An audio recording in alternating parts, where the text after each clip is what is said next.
यो hello guys, तो आज मैं तुम्हें गनस्मिथ की गाइड देता हूँ। तो शुरू करें। तो गनस्मिथ का पहली बात यूज़ क्या है।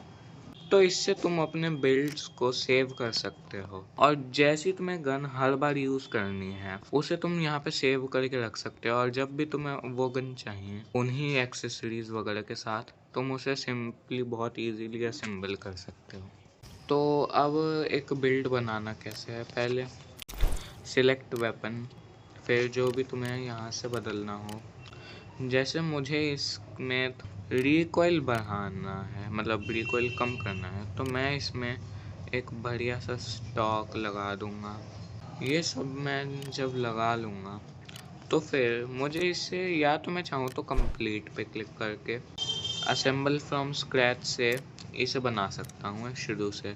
जैसे मेरे पास एक पड़ी है, तो यहाँ पे मैं उसे सिलेक्ट करके फॉलो ब्लूप्रिंट पे जाके मुझे सारे पार्ट्स नहीं खरीदने पड़ेंगे। जो मेरे पास हैं पहले से वो मुझे नहीं खरीदने, बस जो नहीं है वो खरीदने होंगे और वो गन बन जाएगी। अब अगर सेव करना है तो सेव पे जाके जो भी इसका नाम रखना है वो करके सेव बिल्ड,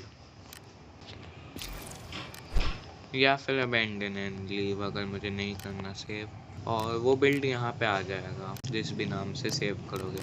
अब जैसे तुमने कोई बिल्ड बना रखा है तो वो वेपन बिल्ड में दिखेंगे। अब एक बिल्ड बनाना कैसे है, पहली बात बजट में रहो थोड़ा, ये सबसे बड़ी टिप होगी। दूसरी बात, जैसे तुम्हें चाहिए किसी गन में रिकॉइल, थोड़ा बजट से बाहर चला जाए कोई नहीं, पर तुम्हें रिकॉइल बढ़िया करनी है, तो तुम्हें इन सब के स्टैट्स देखने होंगे कि कितना इंक्रीज़ कर रहे हैं वो रिकॉइल को या डिक्रीज़ वगैरह, तो तुम्हें फिर उसके हिसाब से करना होगा। और कुछ चीज़ें जैसे कि स्कोप वगैरह लगाने के लिए कभी कभी दूसरी एक्सेसरीज लगानी होती हैं, जैसे रिसीवर, हैंड गार्ड वगैरह, या फिर रेल, और उसके ऊपर तुम स्कोप लगा सकते हो। यहाँ पे भी 20x स्कोप जैसी कुछ चीज़ें लगाने के लिए एक दो और चीज़ें लगानी होती हैं। ऐसे ही लेज़र के लिए भी है, तुम्हें लेज़र वगैरह के लिए अलग से हैंड गार्ड वगैरह ऐसे करके थोड़ा करना पड़ेगा। अगर मुझे यहाँ पे इसका मैग चेंज करना है तो अब से मैं 30 की जगह 95 राउंड मैग यूज़ करूँगा।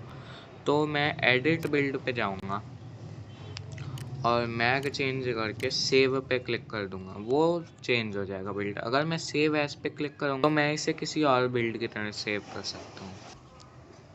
और अगर मुझे कोई बिल्ड डिलीट करना है तो ये ट्रैश के ऑप्शन पे जाके कंफर्म। और इस तरह की अजीब सी महंगी चीज़ें मत बनाया करो, ठीक है। इतनी लेज़र्स की तुम्हें ज़रूरत नहीं है, और वो लेज़र तो दूसरी लेज़र को ब्लॉक कर दिए, तो इस सब का ध्यान रखना।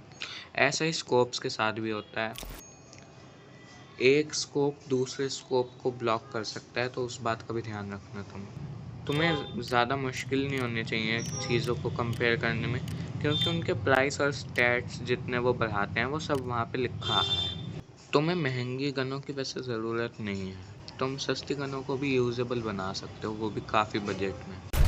तो अब तुम गनस्मिथ के बेसिक्स समझ गए हो, उसकी हर एक डिटेल तो तुम्हें खुद ही गनस्मिथ में थोड़ा रह के सीखनी होगी, या कहें तो याद करनी होगी कि कौन सा पार्ट किससे बेहतर है, कौन सा पार्ट किस गन पे लगता है, ये सब, और कौन सी एमओ किसकी एमओ है। यहाँ पे एमओ भी लिखी आती हैं, तो ये भी देख लेना तुम।